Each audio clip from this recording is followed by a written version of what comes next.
पीछे बैठ। क्यों? अरे आगे नाकाबंदी होगी तो लड़का लड़की को ढूंढेगी ना पुलिस। पीछे बैठ तू।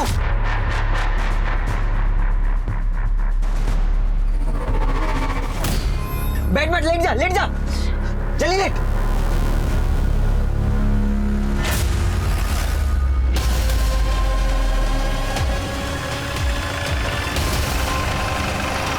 संजू क्या हुआ? पुलिस है क्या आगे? हाँ पुलिस है, चुप चुप चुप चुप।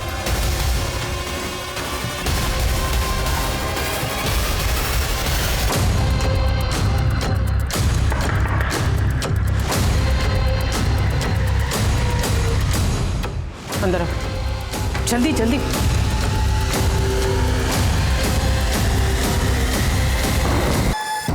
कहाँ लेके आए हो मुझे? कौन हो तुम? लड़की तो नहीं आई थी, खूबसूरत है। इतनी भी खराब नहीं है।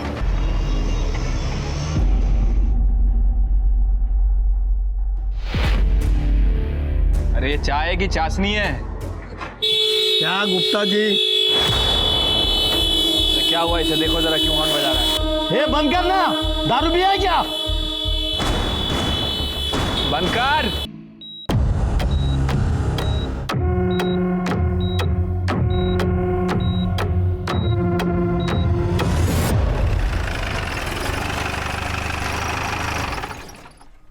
अरे हे स्वच्छ करून घ्या रे। जैन सर जी। कर दिया है। हाँ। 2 गोलियां लगी हैं, बहुत ही गहरे जख्म है। उसकी गाड़ी को अच्छे से चेक किया लेकिन कुछ हाथ नहीं लगा सर। लेकिन उसके हाथ से और गले से ऐसे सोने पहनने के निशान है। और ज्वेलरी गायब है। हाँ सर। मतलब ये लूटपाट का मामला उसे। उसको गोली क्यों मारी? सर मुझे लगता है कि उसे गोली भी कार के बाहर मारी गई, क्योंकि उसकी कार में अंदर से कोई डैमेज का निशान नहीं है। कार बिल्कुल साफ है। और वो 2 गोली लगने के बाद भी यहाँ तक आया। एक और बात सर, मुझे लगता है कि जिस गन से उसके ऊपर फायर किया गया, उसी गन के बट से उसके सर पे भी वार किया गया है। कार किस तरफ से आई थी? सर यहाँ जैन गार्डन की तरफ से। चलिए एक काम करो, मुझे लगता है ये अपने एरिया के आसपास सब कुछ हुआ है। ये जैन गार्डन से जितने भी रूट जाते हैं ना, वहाँ का सारा CCTV फुटेज कलेक्ट करो, देखो कुछ मिलता है क्या। और अपने खबरों को अलर्ट कर दो। और हाँ, इन कुछ दिनों में किसी ने ब्लैक मार्केट से गन खरीदी या बेची है वो भी चेक करो। Right sir.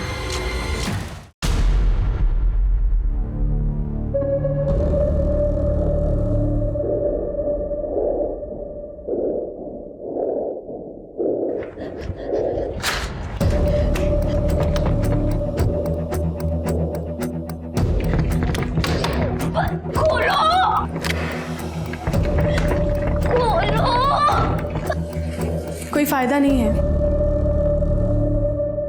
अम्मी ने बाहर से खिड़की बंद करके रखा है। अगर तू खिड़की से बाहर भी चली गई ना तो भी तुझे कंपाउंड मिलेगा, और कंपाउंड के बाद सीधा मेन गेट है जो कि अम्मी ने बंद करके रखा है। नहीं प्लीज ऐसा मत बोलो, मुझे बाहर जाना है। प्लीज तुम्हारे पैर पड़ रही हूँ, मेरे को प्लीज प्लीज प्लीज यहाँ से। देख मेरी बात ध्यान से सुन, मुझे भी यहाँ पे ज़बरदस्ती लाया गया था, लेकिन तुम मुझे ये बताओ कि तुम यहाँ तक पहुँची कैसे? मैं और मेरा छोटा भाई रवि, हम लोग जैसे तैसे जिंदगी काट रहे थे कि आई की आंखों की रोशनी चली गई। डॉक्टर से बात की, उसने बोला कि कम से कम 5 लाख रुपए लगेंगे, कॉर्निया ट्रांसप्लांट करना है। मेरे पास पैसे नहीं थे तो मेरे बॉयफ्रेंड संजू ने मुझे एक आइडिया दिया। सुन, एकदम फुल प्रूफ प्लान बनाया मैंने। ऐसे फट 5 लाख तेरे अकाउंट में आ जाएंगे, तो तू टेंशन लेना छोड़ और जैसा मैं बोल रहा हूँ ना वैसा कर। करेगी ना?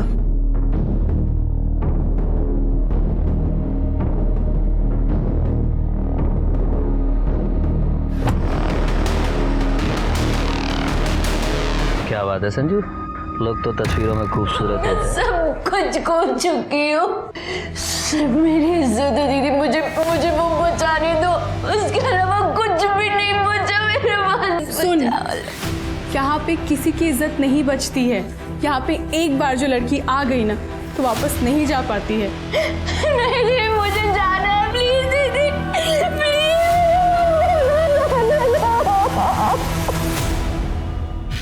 काकी, काकी, अरे गौरी रे काकी। संजू, गोली मिली क्या? नहीं काकी, गौरी कहीं नहीं मिल रही है। उसके दोस्तों को भी पूछा, उनको भी कुछ नहीं पता। कुठे गई माझी मुलगी? अरे भगवान, कहाँ चली आई गई? आई गौरी मिल जाएगी। आई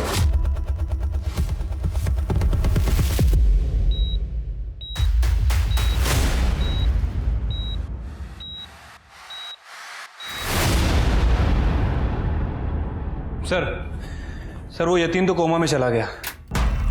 सर मैंने जैन गार्डन से लेके हमारे पुलिस स्टेशन तक सारे सीसीटीवी फुटेज चेक किए। यतीम की कार सिर्फ एक ही कैमरे में नजर आई है और वो भी हमारे पुलिस स्टेशन से 500 मीटर दूर। ये देखिए सर, किसी भी कैमरे पे शूट आउट का कोई भी निशान नहीं है। हमारी टीम ने 3 किलोमीटर के रेडियस को चेक कर लिया है। आखिर ये हादसा हुआ कहाँ? सर मेरा नाम श्याम अग्रवाल है साहब। ये मेरी पत्नी आरती अग्रवाल है साहब। हमारी बेटी गायब है सर। बैठिए।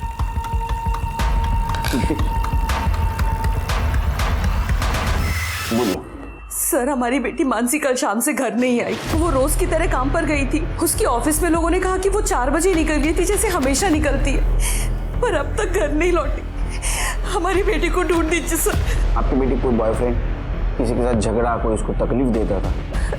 नहीं सर, ऐसा कुछ नहीं है। मानसी तो बहुत ही रिस्पॉन्सिबल और फोकस लड़की है।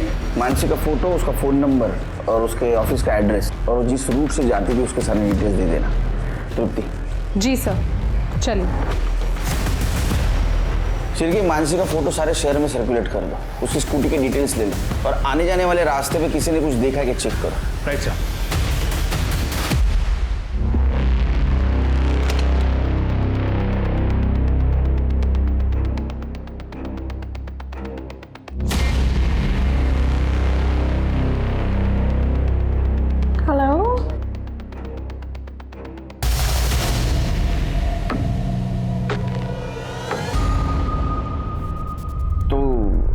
गौरी कल से गायब है। वो रोज काम की तलाश में घर से बाहर जाती थी। दीदी ने बोला था कि उसे का इंटरव्यूज के लिए जाना है। कहाँ? वो नहीं बताया उसने। हम लोग कल शाम से उसका फोन ट्राई कर रहे हैं, पर उसका फोन बंद आ रहा है। कुछ करो साहब, उसको ढूंढ दो। नहीं, आप चिंता मत कीजिए, उसको ढूंढने की कोशिश करेंगे। आप गौरी की डिटेल्स दे देना। तृप्ति, डिटेल्स ये। Yes sir. कमाल है शेर के, हमारे ज्यूरिडिक्शन से 2 लड़कियां एक ही दिन में गायब हो रही हैं। वो तो हमारे लिए आधार कार्ड भी बनवाने वाली है और उसके लिए हमारी कमाई में से वो पैसे लेंगी बस। दीदी, आधार कार्ड के पैसे नहीं लगते। ओ हाँ, मैं तो भूल ही गई। तुम तो यहीं से हो। मैं और रेहाना, हम लोग यहाँ से नहीं हैं, हम बाजू वाले देश से हैं। तो हमारा तो पासपोर्ट भी नहीं है। दीदी मेरी बात सुनो। हम लोग यहाँ से भाग जाते हैं, ठीक है? यहाँ से एक बार निकल जाएंगे ना दीदी, सब कुछ ठीक हो जाएगा। बाहर की दुनिया ना बहुत अच्छी है, बहुत अच्छे से हम लोग अपनी जिंदगी जिएंगे। यहाँ से इस नर्क से निकल जाते हैं, ठीक है? क्या हुआ तृप्ति? सर ने बुलाया ना? हाँ सर, बता रहे थे कि सर नहीं तुरंत सर। ये सर जैन सर, डोक्याचा त्रास कधी कमी होणार कोणास ठाऊक। क्या हुआ सर? अरे पहले 3 केसेस पे इन्वेस्टिगेशन चल रहा है, ये चौथी केस। डीसीपी सर के लड़के की कार चोरी हो गई विट्ठल नगर से। ये उसका नंबर फ्लैश करवाओ, सीसीटीवी फुटेज कलेक्ट करो विट्ठल नगर से। MH15 AK 8410। सीसीटीवी फुटेज आने तक हम यतीम के घर जाके आते हैं।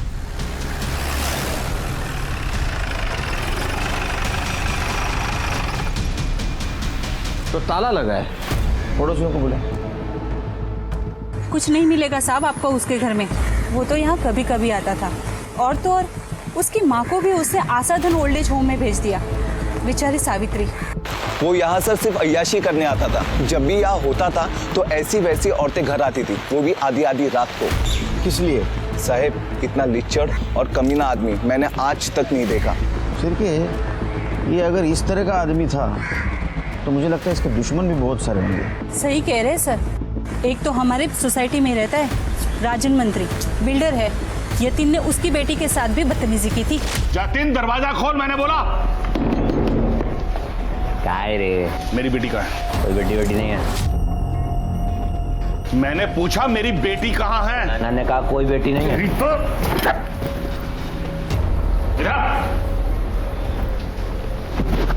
क्या कर रहा था मेरी बेटी के साथ? मुझसे क्या पूछ रहा है बड़ा? तेरी बेटी सामने खड़ी है, पूछता क्यों नहीं? अगर अगली बार तूने मेरी बेटी की तरफ आंख उठाकर भी देखा ना तो तेरा भेजा उड़ा दूंगा, समझे?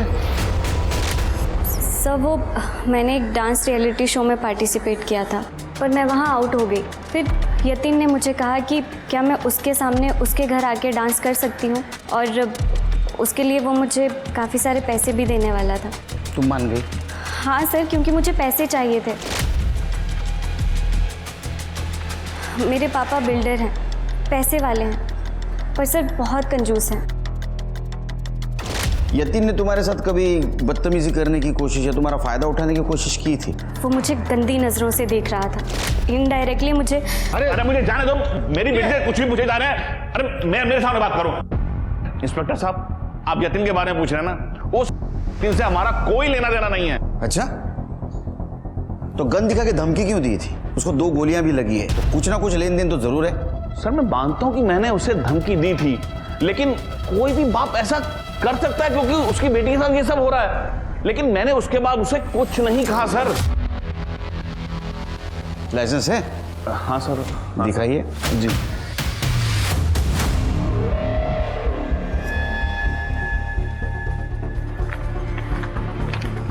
सर ये तो 2 महीने पहले का है लाइसेंस। आपने तो कहा था 2 साल पहले किया था आपने। सर बस एक ही गन है मेरे पास। चेक करो।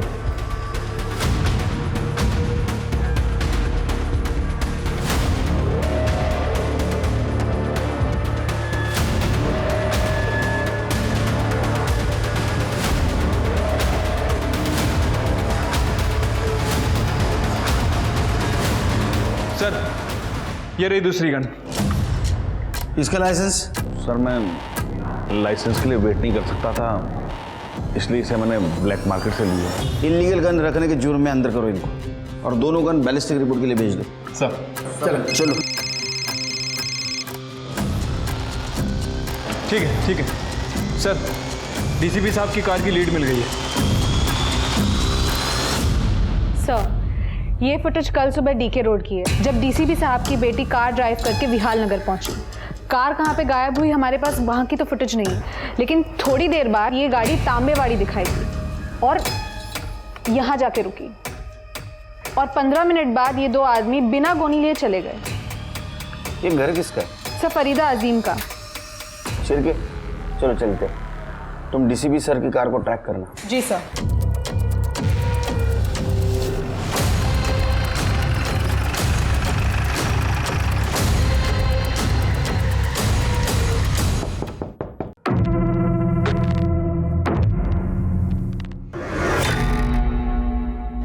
आप लोग यहाँ कैसे? नहीं, मेरा मतलब मैंने 2 दिन पहले हफ्ता पहुँचवाया था ना आप लोगों का। हफ्ता? जी। कैसा हफ्ता? आप लोगों का। हम इस कार के बारे में पूछताछ करना है। कार यहाँ कैसे आई? ये 2 आदमी कौन है? ये सर ये 2 आदमी तो मेरे घर का राशन लेकर आए थे। कार के बारे में मुझे नहीं पता कुछ। गोने में भर के राशन लेके आए थे? हाँ?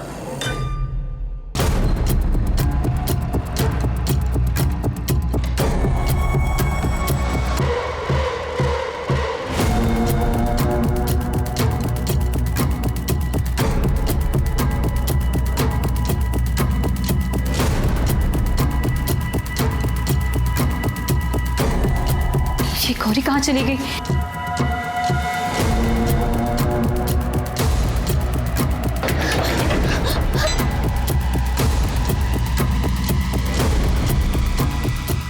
जरा चलो। सर शायद आपको नहीं पता कि मेरे घर में पुलिस अलाउड ही नहीं है। अब पहले के सारे ऑफिसर्स को पता है सर, आपको कैसे नहीं पता? शायद आपको पता नहीं, मेरा नाम सुनील केलकर है। दिमाग में लाया तो किधर भी घुस सकता हूँ। साइड, बाजू बाजू। चेक करा।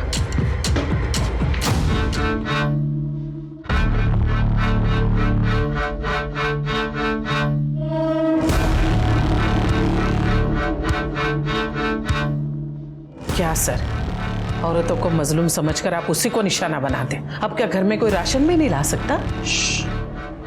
हमारे मराठी में एक कहावत है, हाथाची घड़ी तोंडा और बोट। उसका मतलब है चुपचाप बैठे रहिए।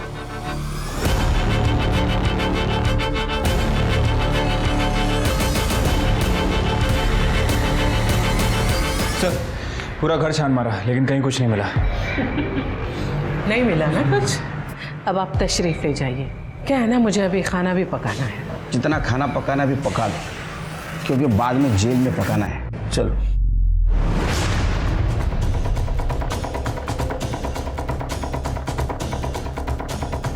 सर मुझे लगता है कि इस अम्मी के कुछ पॉलिटिकल कनेक्शन है, इसलिए इतनी होशियारी मार रही है। ये होशियारी ज़्यादा दिन नहीं टिकती सिर की। हर कनेक्शन की एक एक्सपायरी डेट होती है, और ये डेट हम एक्सपायर करेंगे। हेलो, ठीक है, वेरी गुड। सर मानसी का स्कूटर मिल गया सर। कहाँ? सर वो जैन गार्डन जाने वाले सुनसान रास्ते पर, विट्ठल नगर में।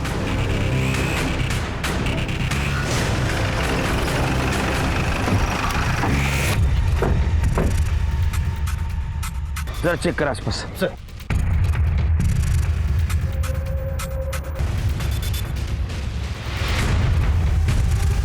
कहीं ऐसा तो नहीं शिरके, यतीन हमारे पास आने से पहले यहाँ से गुजरा हो, इसलिए सीसीटीवी में उसकी गाड़ी कैप्चर नहीं हुई। पॉसिबिलिटी है सर, और इत्तेफाक से दोनों का टाइमिंग भी सेम है। मानसी लगभग 4 बजे के आसपास अपने ऑफिस से निकली थी और ये यतीन 4:15 के आसपास पुलिस स्टेशन आया था। बारिश की वजह से ज़मीन गीली है, लेकिन ब्लड के ट्रेसेस अभी भी है। शिरके, ये दोनों ब्लड सैंपल्स मानसी के पेरेंट्स से मैच करके देखो। यहाँ कोई सीसीटीवी है कि चेक करो। कड़े सीसीटीवी और फॉरेंसिक को भी बुलाओ। सर। हेलो, हाँ Tripti. Great job Tripti, great job. Thank you very much. चलो, डीसीपी सर की लड़की की गाड़ी मिल गई, जान छूट गई। चलो अब इस केस पे कॉन्सेंट्रेट करते। अच्छा, यतीन की माँ कौन से ओल्ड एज होम में? सर आशा धन ओल्ड एज होम। कल सवेरे वहाँ जाते हैं। हाँ, कभी लेके आना आई को यहाँ मिलने, यहाँ छोड़ने मत। नमस्ते सावित्री जी। नमस्ते। हम आपके बेटे यतीम के बारे में बात करने आए थे। जानती हूँ उसके साथ क्या हुआ? कहिए। जानती हूँ मैं सब। ये नरेश पाटिल है, हमारे पुराने घर के यहाँ का पड़ोसी है। यतीम के साथ जो कुछ भी हुआ वो सुनकर आपको तो शौक लगा हो। वैसे यतीम बहुत अच्छा था, मेरी बहुत परवाह करता था, लेकिन जैसे उसकी शादी हो गई वो बदलने लगा। शादी? लेकिन उसके पड़ोसियों ने तो कहा था कि वो अकेला रहता है बंगले में। पता नहीं, पर एक बार उसकी बीवी योगिता यहाँ पे आई थी। उसने कहा कि यतीन ने उसको धोखा दिया है और वो उसे मारता भी था। योगिता का नंबर है आपके पास? हाँ। शिरके, ये नरेश और योगिता, इनकी कुंडली निकालो। सर मुझे यतीन से प्यार हो गया था। हमने 2 साल पहले शादी कर ली थी, लेकिन मुझे क्या पता था कि मैं शादी करके नई जिंदगी की शुरुआत नहीं कर रही हूँ, बल्कि अपनी जिंदगी बर्बाद कर रही हूँ। मतलब सर मुझे पता चल गया था कि यतीन ने मुझसे शादी सिर्फ मेरे पैसों के लिए की है। उसने मेरी 20 लाख की सेविंग भी खत्म कर दी और उसने मुझसे गहने भी ले लिए, ये बोलकर कि उसे पैसों की ज़रूरत है और जैसे ही उसे पैसे मिलेंगे वो मुझे मेरे पैसे वापस कर देगा। उसने पैसे तो वापस नहीं किए, बल्कि मुझे ही अपनी ज़िंदगी से निकाल दिया। सर वो अक्सर मुझे ऐसे ही धोखे देता था। वो धंधे वालियों को घर पर लेकर आता था और मेरे सामने उनके साथ अय्याशियाँ करता था। सर यतीम को जितना मैं जानता हूँ ना, वो बहुत ही शरीफ आदमी है। लेकिन हमने तो सुना है कि वो 1 नंबर का नशेड़ी आदमी था। शराब, ड्रग्स, लड़कियाँ, सारे शौक थे उसे, और शायद इसी वजह से उसके साथ ये सब हुआ है। यतीम के पास ये सब बेकार चीज़ों के लिए वक्त भी नहीं था। उसके पिता के देहांत के बाद उसी ने सावित्री काकी और पूरे घर को संभालने की जिम्मेदारी उठाई थी। वो अपने काम में अच्छा भी था और 4 साल पहले वो बंगले में भी शिफ्ट हुआ था। लेकिन पड़ोसी ने तुम्हें कभी नए बंगले में नहीं देखा? सर क्योंकि मैं वहाँ रहती ही नहीं थी। उसने मुझे किराए के कमरे पे रखा हुआ था, ये बोलकर कि बंगलों में इंटीरियर का काम चल रहा है, जैसे ही सब ठीक होगा वो मुझे वहाँ बुला लेगा। लेकिन धीरे धीरे मुझे सब समझ में आ गया कि ये सब झूठ है, इसलिए मैंने डिसाइड किया कि मैं पैसों के लिए और इंतज़ार नहीं करूँगी। मैं खुद जाकर यतीम से पैसे मांगूंगी। तुम फाइट भी कर सकती थी, उसकी पत्नी हो तुम। पत्नी? कैसी पत्नी सर? हमारी शादी एक गांव के छोटे से मंदिर में हुई थी, जिसकी मेरे पास एक रसीद तक नहीं है। मैं उसकी माँ के पास भी गई थी सर, लेकिन उसकी माँ भी कुछ नहीं कर सकती। इसलिए तुमने उसका खून कर दिया ताकि उसकी जायदाद तुम्हें मिल जाए। सर अगर मुझे उसका खून ही करना होता ना, तो उस दिन कर देती जिस दिन उसने मुझे घर से निकाला था। सच क्या है पता चल जाएगा। जब तक केस चालू है शहर छोड़ के नहीं जाना। जा सकते हो। तृप्ति, इसका सीडीआर और लोकेशन डिटेल्स निकालो। जी सर।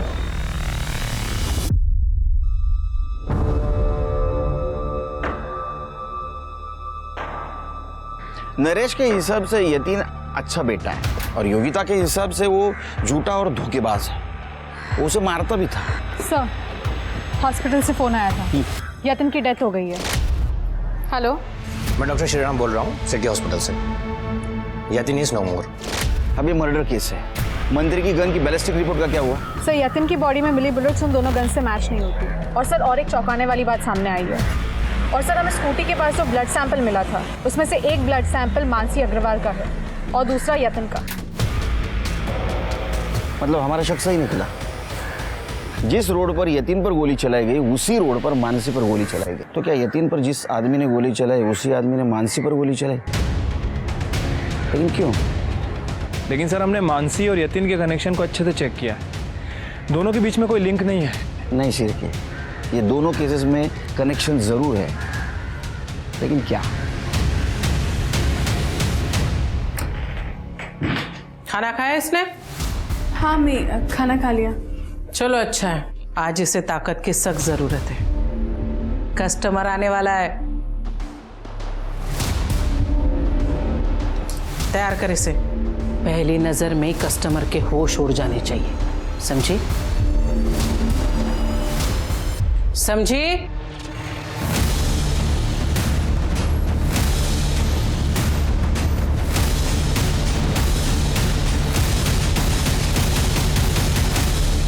देख, तूने जो कहा था मैं उस पर सोची, पर हम यहाँ से नहीं निकल सकते। अगर गलती से हम पकड़े गए ना तो बहुत बुरा अंजाम होगा। दीदी दीदी, तो मेरा फ़ोन ला के दे सकती हो क्या मुझे? मैं अपनी आई से बात करूँगी। मेरी आई ना किसी को भेजेगी मेरी मदद के लिए। ये इतना आसान नहीं है। अम्मी सबके फ़ोन अपने कमरे में रखती हैं और सबको उनके सामने फ़ोन स्पीकर पे करके ही बात करने की इजाज़त है। कोई तो रास्ता होगा ना, प्लीज कुछ तो सोचो। हाँ, अम्मी नहाने में बहुत वक्त लगाती हैं। अगर तुम उस समय उनके कमरे में चले जाओ ना तो शायद तुम्हारा काम हो सकता है। फुकटचा पगार घेता। सर मैं यतीन के ऑफिस गया था, लेकिन उसका ऑफिस बंद है सर। वहाँ के सिक्योरिटी गार्ड से मेरी बात हुई। सिर्फ 2 लोग यतीन साहब के ऑफिस में काम करते थे। एक उनका मैनेजर गणेश शिंदे और दूसरा प्यून जो 2 महीना पहले ही काम पे आया था। प्यून का नाम क्या था? उसका नाम नहीं मालूम है साहब। जब से साहब का कांड हुआ तब से वो काम पर नहीं आ रहा है। गणेश कहाँ पे हो? गणेश को साहब ने बेइज्जत करके कुछ 1 महीने पहले काम से निकाल दिया था। गणेश का नंबर है? जी साहब। सर ये गणेश है, इसके कॉल डिटेल्स भी चेक किए हैं सर मैंने। एक नंबर से लगातार टच में है सर। किसका नंबर? सर यतीन की वाइफ योगिता का। योगिता का? लेकिन उसने तो बताया ना हमें वो यतीन के मैनेजर के कनेक्शन में थी। Right sir. और एक और बात, इस गणेश ने 15 दिन पहले अपने अकाउंट से 50,000 रुपये निकाले। 50,000? इमरजेंसी आई होगी, गन खरीदा होगा इसने। चिरके, इसके पास यतीन को नुकसान पहुंचाने का मोटिव है। उचला त्याला। Right sir.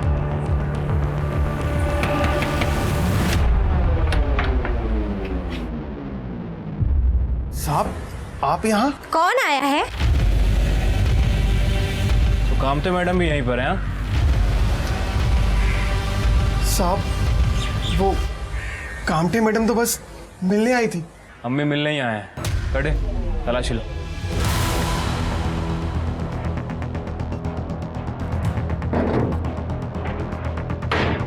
सर ये देखिए गन मिली।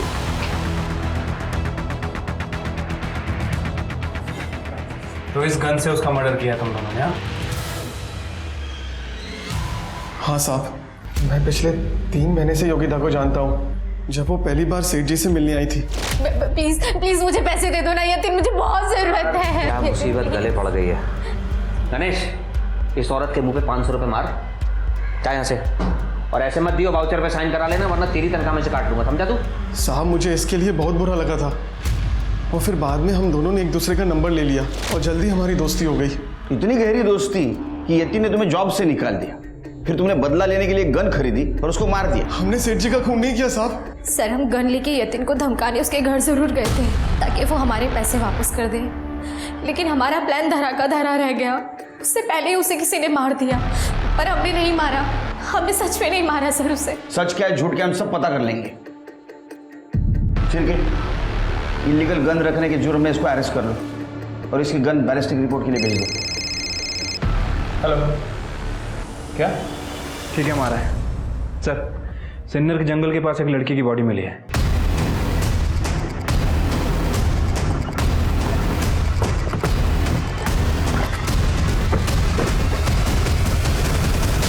सर, मानसी अग्रवाल। क्योंकि गोली इसको यहाँ नहीं जेन गार्डन के पास मारी गई, जहाँ हमें इसकी स्कूटर मिली थी। शिरके एक काम करो, शाम को 4 बजे के बाद का इस एरिया का CCTV फुटेज कलेक्ट करो और बॉडी को पोस्टमार्टम के लिए भेज दो।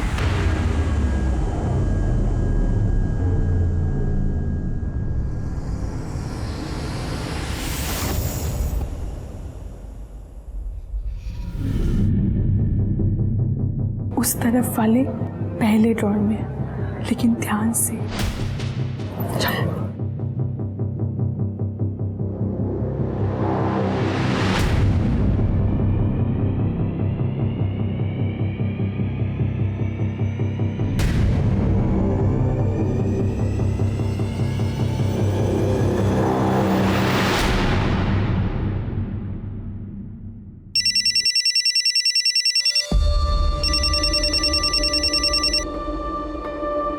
हेलो, कौन? गौरी? गौरी, अगं पुरी कुठे गेलीस तू? मैं बहुत बड़ी परेशानी में फंस गई हूँ आई। मुझे बचा ले प्लीज। हाँ मी बेटी, बता दे कहाँ है तू बेटा? मैं अभी आती हूँ। हाँ गौरी, गौरी कहाँ है तू?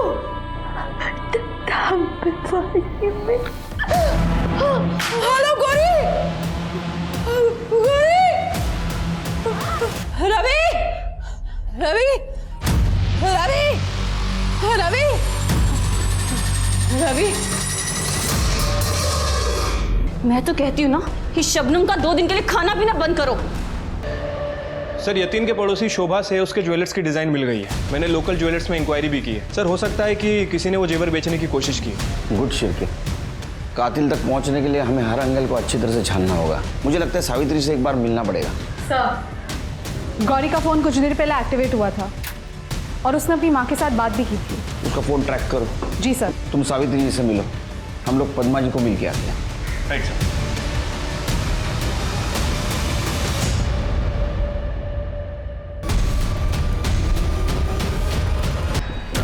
सर, मैंने काकी को ज़ोर ज़ोर से आवाज़ देते सुना था रवि को।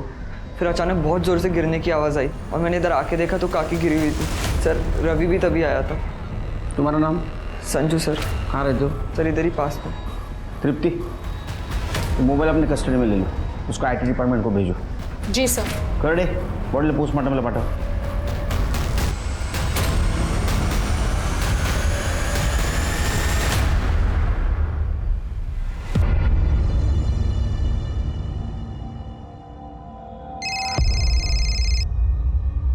हेलो सर, गौरी का नंबर ट्रेस हो गया है। तांबेवाड़ी में फरीदा अमीन के घर में। तांबेवाड़ी लगे रे। रेहाना, अरे वाह, देख तो, लगता है इंजेक्शन ने अपना असर शुरू कर दिया। आज से ना तेरा नाम गौरी नहीं, अलीशा।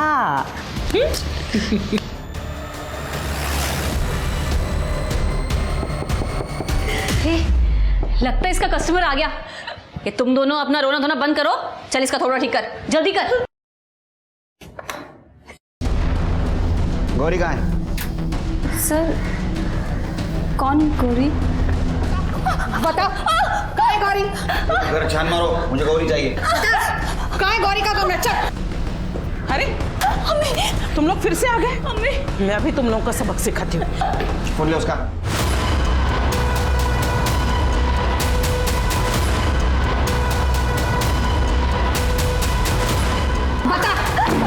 बता कहाँ है गौरी? बोल, सच बोल। मुझे नहीं पता।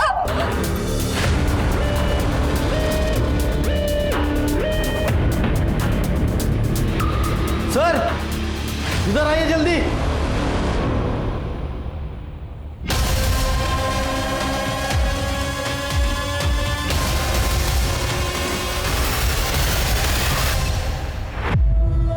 क्यों मारा गौरी को? मैंने गौरी को नहीं, खुद को मारा है। मुझे तो अपने साथ ऐसा कब का कर लेना चाहिए था। जब गौरी ने मुझे उसे मारने के लिए कहा था तो मैं समझ गई थी। लगता है इसका कस्टमर आ गया। कि तुम दोनों अपना रोना धोना बंद करो। चल इसका थोड़ा ठीक कर, जल्दी कर। दीदी दीदी प्लीज मुझे बचा लो। तुम मुझे मार डालो। नहीं, ऐसा मैं नहीं कर सकती। मुझे मार डालो प्लीज।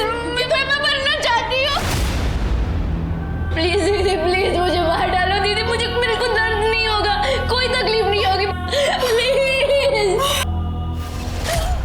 तुम पर यकीन कैसे करें हम? फर्क नहीं पड़ता सर। काश आप लोग 5 मिनट पहले आ जाते तो मुझे उसकी बात मान करके उसे मारना नहीं पड़ता। काश संजू ने उसे धोखा ही नहीं दिया होता तो वो अम्मी के पास कभी पहुंचती ही नहीं। कौन संजू? उसका बॉयफ्रेंड।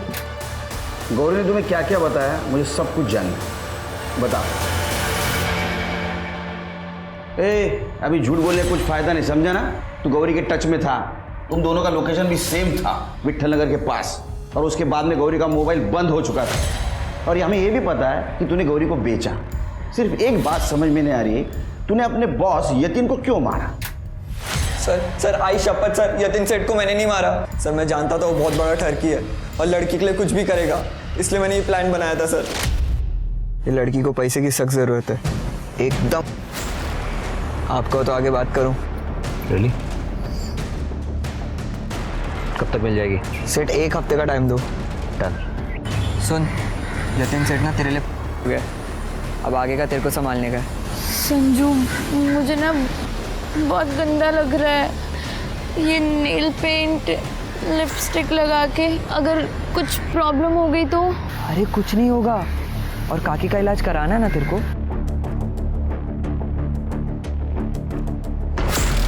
सामने देख और हिल मत, नहीं तो इधर ही खाली कर दूंगा। और जो है ना जल्दी जल्दी निकाल, चल। अरे बेहोश हुआ है।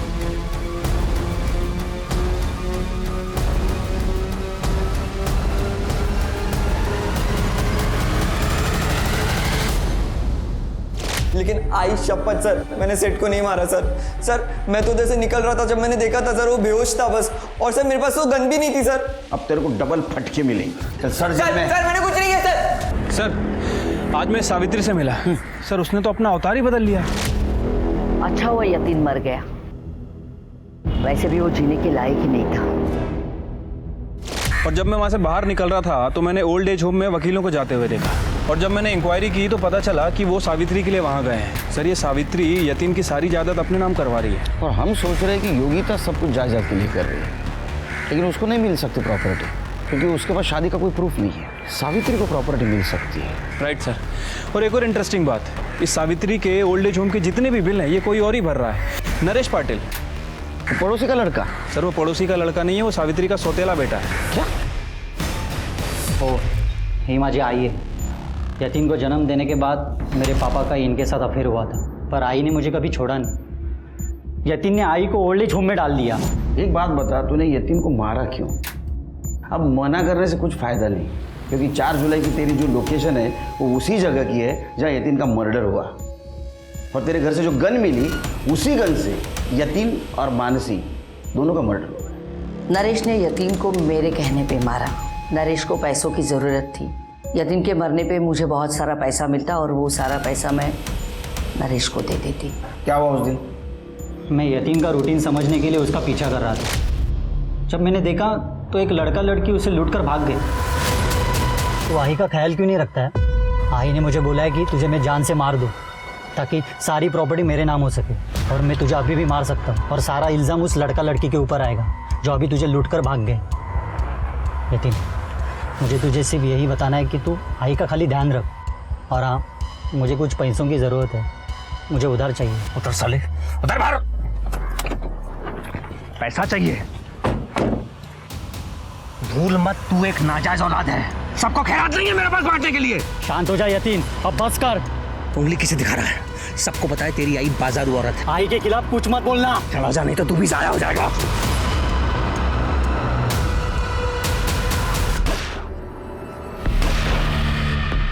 ये रोक।